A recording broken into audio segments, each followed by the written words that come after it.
Alright, welcome to the second video, water testing, HSE chemistry, and we're going to be looking at total dissolved solids, or TDS.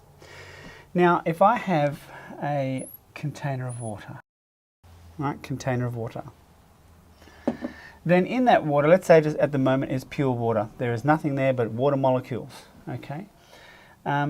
If I add some salt to that, so some sodium chloride, that'll dissolve.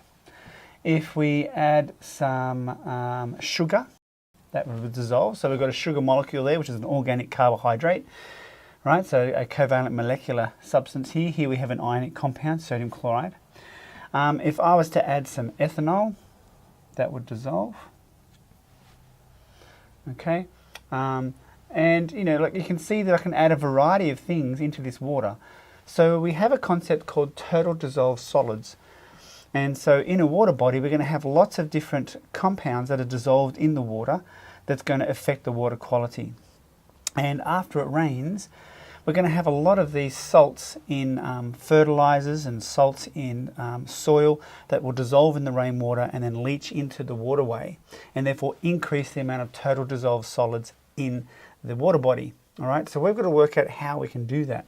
So let's just first of all, I guess, write down a definition that total dissolved solids is all in a water sample. Okay, so when we measure this, of course, you want to, when you get your water supply, you want to filter it, get rid of any insoluble solids.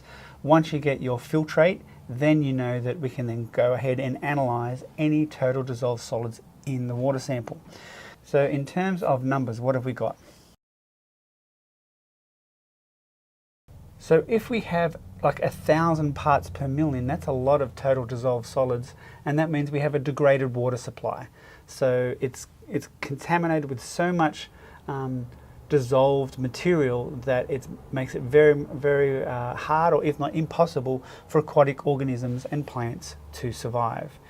Another thing to watch out for in questions is if you have a high level of sodium ions, then that's going to indicate that there are salinity problems.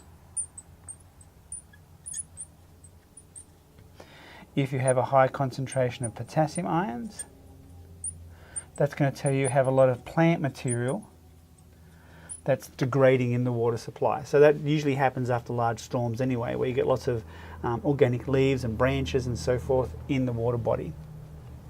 All right, so let's just draw a little flow diagram here to see if we can make a little more visual sense of this here and how we measure it. I think it's time for me to get some new pens. They're getting a little bit low there. But just like we had in previous videos, we have wet lab methods and then we have instrumental analysis to measure total dissolved solids.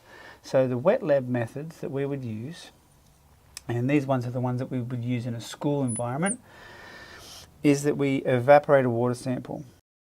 So if we're looking at total dissolved solids, once we've filtered it and got rid of the indissoluble material, we want to evaporate the water sample. That's going to leave behind all the dissolved solids.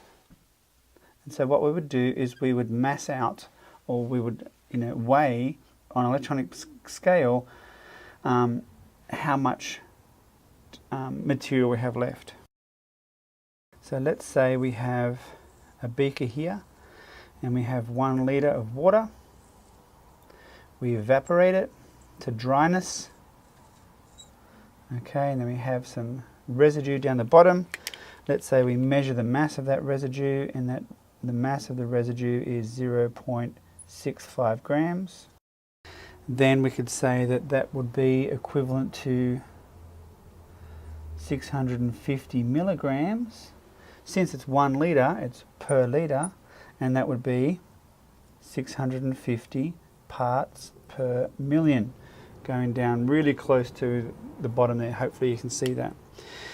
Now in terms of analysis here, we can use a conductivity probe. Now in using a conductivity probe, there is the assumption that most of the dissolved solids is ionic, because sugar is a covalent molecular substance, and it doesn't conduct electricity because it's not charged.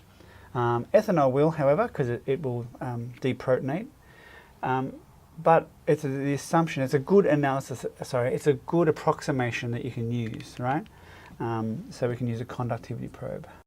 I mean, that's going to give you a ballpark figure to say, yeah, it's a degraded water supply. Oh, we have high conductivity, so therefore there is a problem with salinity. We need to investigate that further, and then we can get more precise with our measurements.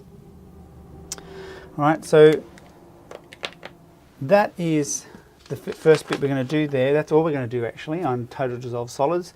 You know what it is, you know how to measure it in terms of wet labs, and you know how to do it in terms of instrumental analysis.